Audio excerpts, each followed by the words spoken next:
Hey guys, thank you so much for tuning in for another video. So in this video we are going to be talking about the stocking for the 1,000 gallon Moray Eel tank. I made a similar video once before, but I've chosen different tank mates, better tank mates for Moray Eels specifically, and I wanted to tell you what those are.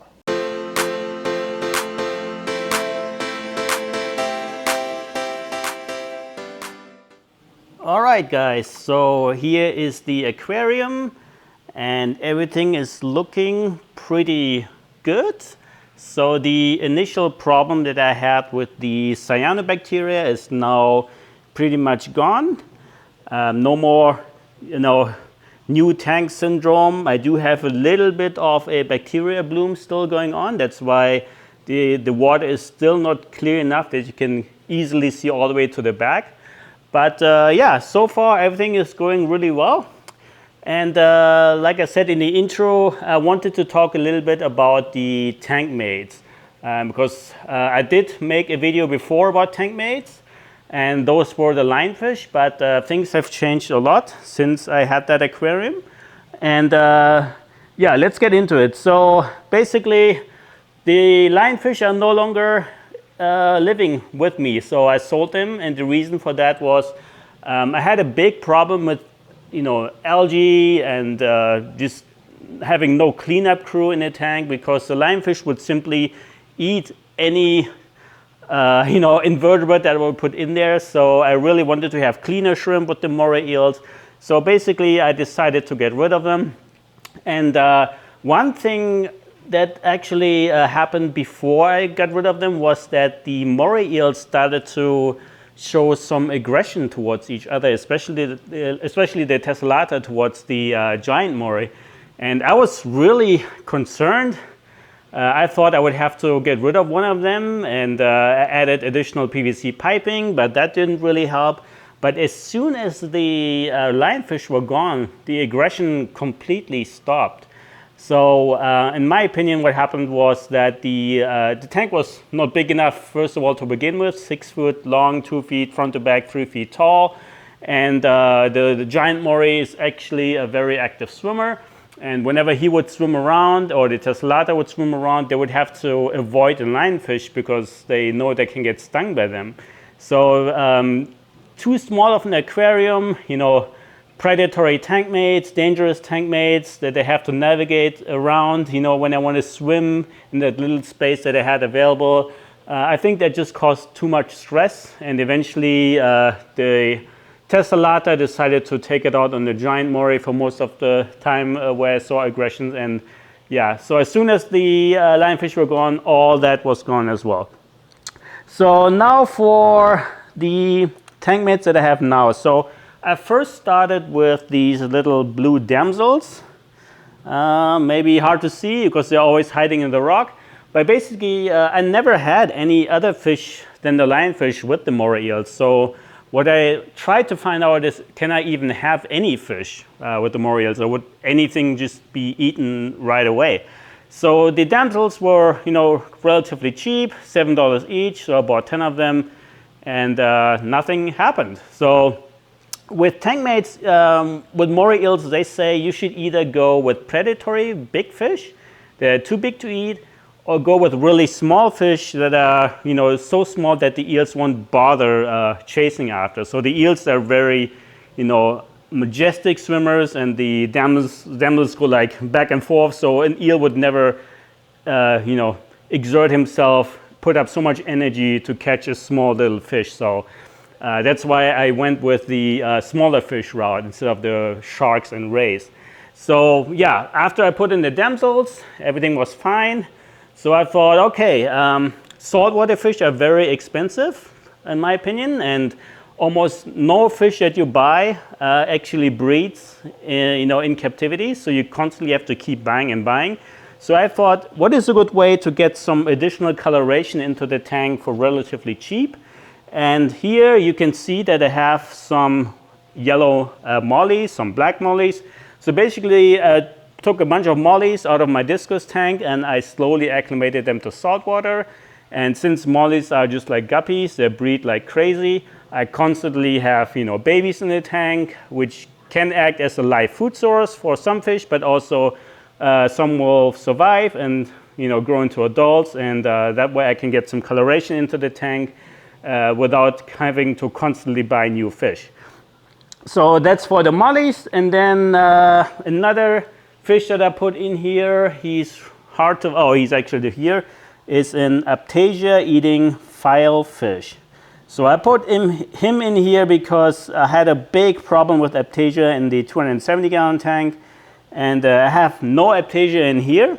So he took care of the Aptasia in the old tank, and so all the rock, when it got transferred over, I thought there would be some leftover Aptasia, but there were none, so nothing is in here. But if I ever have a re-emergence of Aptasia in this tank, the filefish would probably take care of it. And then the next tank mate up here is a cleaner wrasse, the long fish, the long blue fish.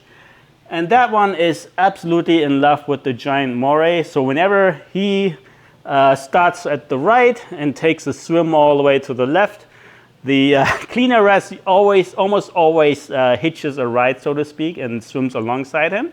And also they clean the morays, they pick up any dead skin, any parasites. So it's a really fun fish to have in the aquarium. And then for the monofish that you see in here. So obviously eels, they stay in the rockwork for the most part. The giant moray swims around a lot, but not all the time. So as you can see, I have about 50% of this tank with rock, and then I have a lot of open swimming space. And basically I wanted to have a fish, preferably a schooling fish, that would fill up this area and provide some more movement in the tank. And the reason why I chose the monofish over something called like a bannerfish, for example, is first of all, they were a lot cheaper. They were only $20 per fish. And then they're actually a true schooling fish. So sometimes you buy a schooling fish and they only school when they're young, but once they get older, everyone does their own thing, but not these fish. But more importantly, if you have any experience with moray eels, you know that sometimes about a day or two after you fed them a big meal, what can happen sometimes is that they actually throw up their food. And I have some B-roll from my old 270-gallon tank when that happens, and it's a huge mess when that happens. It almost always requires an immediate 80% water change, because you have little particles of food everywhere that and especially with no cleanup crew in my old tank. But the monofish, they kind of act like piranhas. So when that happened in this tank, it happened only once with the tessellata, they immediately devoured on that food that he threw up and basically ate every single piece that came out of his stomach, and I had to do literally no water change. So it was basically an additional feeding for the monofish. They are always hungry. They always look for food. As soon as they see a little piece of food, they're all going towards it, just like piranhas, like a pack animal. So they're really, really good fish to have. They get nice and big. So here we have some bigger ones, and I think they get even bigger. So, they also follow me around. They're like, they know where I am. Usually they follow me. And yeah, very easy to feed. They don't require, a pure protein diet. They actually like to eat a lot of vegetarian food as well. So they're cheaper to feed than some other fish.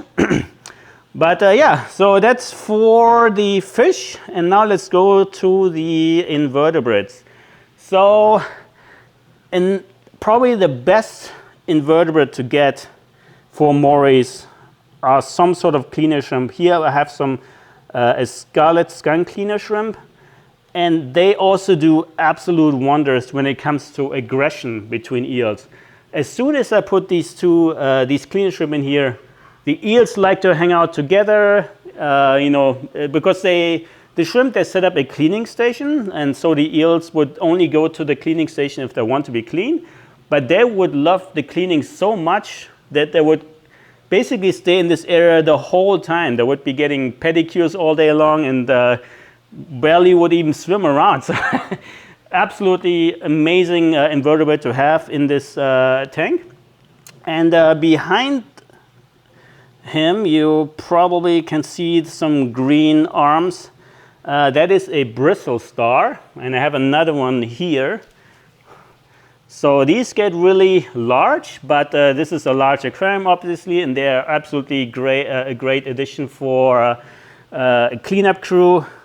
They don't leave anything left over in the tank. They will eat, almost anything that the fish don't eat. Okay, next we have some Nasario snails. These are really small snails here. They're all buried in the sand. I actually have 500 of them. I bought them on eBay for like $40, free shipping, so really good deal. And these are carnivorous snails, so they only eat meaty leftovers. So yeah, anything that comes out of the eel's stomach that the monos may miss for whatever reason, or any food that the crabs don't eat, the Nasario snails will take care of that. And they breed as well. They're really low maintenance, very hardy, so absolutely great addition as well. The next animal you don't see right now, and you won't see in this video unless I have some B-roll, because they're nocturnal, and those are horseshoe crabs. So I have 3 of them in here, and they are basically, if you don't have a stingray to keep your sandbag clean, the horseshoe crab will actually do a really good job. I mean, he would basically walk through, both of them would walk through the sand and constantly dig through the sand while they're walking through it, and it aerates the sandbed. They find any bristle worms, they find any leftover food, so they're super hardy. There's no animal in here that would mess with it. So yeah, really, really good cleanup crew, or member of the cleanup crew as well. And then next we have these hermit crabs here. So these are called white spotted hermit crabs, and they're much bigger than your regular $1 hermit crab that you buy in the store. I bought them mostly because I wanted something a little bit larger, but in hindsight, I would probably not buy them again, because they can get pretty aggressive. The first day I put them in, they killed some snails to steal the shells. And then I didn't want to lose any more, so the shells that they're in right now, I actually bought them on Amazon. Up there, there's another hermit crab. I got 2 of those shells, and I have 3 crabs in total, so I may need to get another shell. They're a good cleanup crew as well. They're also, make sure nothing is left on the bottom of the aquarium. But I would say a better cleanup crew in terms of hermit crabs are the smaller, $1 crabs, because they can go into every nook and cranny that they won't even get into. Especially now that they're living inside these big shells, they're only, walking around the top, but they cannot get, be in between rocks anymore. So they wouldn't be cleaning anything that's accumulated in there. And next we have some peppermint shrimp. So I see one here, but you probably won't. Right above my finger. Have about 5 of them in here. Good cleanup crew as well. I bought them mostly for aptasia control if it does resurface. But other than that, they're peaceful. They don't bother anyone. I barely see them, but they're in the tank when they're ready when they're needed. Next we have a diamond goby right here in front of my finger. I have 2 of them right now, and I bought them because in my clownfish aquarium, which is now this refugium, because the clownfish are now in the old Moray tank, the single diamond goby I had in there did an amazing job cleaning up the entire sandbed. I never had an issue with any cyanobacteria. So because there's so much surface area here, I decided to get 2 of them. I heard you're only supposed to get 1 because of fight. But in a big aquarium like this, there should be no issue. There should be plenty of space for 2 to coexist. And then next we have the Mexican turbo snails. So these are the snails where 2 of them got killed by the hermit crabs. And I don't see any right now. Actually, I see one in the back there. Yeah, it's a huge shell in the back above my finger.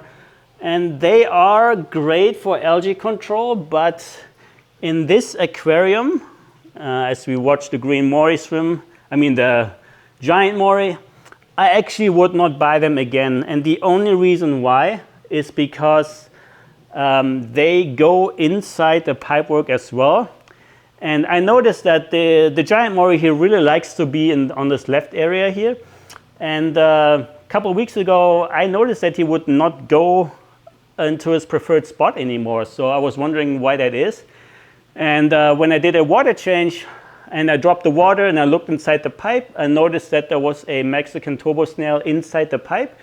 And because the eel is the giant moray, for some reason, he only goes into the pipe if there's nothing in there, no obstacle of any kind. But if there's a snail sitting at the entrance, he will not go in there. And so basically that one snail, closed off this whole left area for the giant moray. So once, so they do not reproduce, but once they have passed, I will probably not buy any snail that is that big. So yeah, that is it for the stocking for this aquarium. So far I'm really happy. In one thing that I will probably have to do is I will have to remove these flower pots because neither eel actually uses it. I've seen them go in once but go out right away. The only reason why I put them in there is because the giant moray will get so big that he won't fit into the pipe. So my idea was for him to have something to actually, hide part of his body once he gets too big, if he even can fit into the rock, but I don't think he will ever use it. So I will remove them and I will simply put some leftover rock that I have in here and basically create another huge open area like I have here. You can see that this is pretty large on the very right side, so lots of openings. So both eels actually can be in this area. I redid this area for them because I noticed in the original design that I had for this tank, the eels were not able to hang out with each other anymore. Only one eel would fit in the pipe at a single time. So, one eel was basically in the pipe and another one close by, but they couldn't be closer and they kind of like to be next to each other. So I had to redo that part. And I will basically do the same thing by removing both flower pots, and have, a really nice single hiding place, basically, instead of having it sectioned like this. So, and even if there's some territorial behavior going on, it's so big that, an eel will not claim the entire area, especially when they also have the pipe system. So yeah, this is it for this video. Thank you so much for watching. And I am thinking about possibly adding a third eel in this tank. I'm not sure. I'm thinking about it. I've always been a fan of a green moray. I'm not sure if 3 eels that get super big are going to be able to coexist in this aquarium, especially any new eel that I would get, I would have to train to only feed from my hand and not attack any of my fish in here. So that could be an issue. And also, when you put a new eel into an established system with 2 eels that have already made this their home, there could be aggression as well. So I'm still thinking about it. But yeah, that may come in a future video. I cannot make a promise. So, and they're also really, really hard to find. Just like anything else right now because of COVID. Giant moray, impossible to find unless you know a friend. Tessellata, I still see them as babies, but not big ones. And yeah, so I will not make any promises, but it may happen. So I'm still thinking about it. But I would definitely have to take out the flower pots and make more space for a possible third eel. All right, thank you so much for sitting this through, and thank you for all the new subscribers and for the uptick in views. This channel appears to start gaining some steam. And yeah, if you have any questions in particular, let me know. Other than that, I will see you in the next video.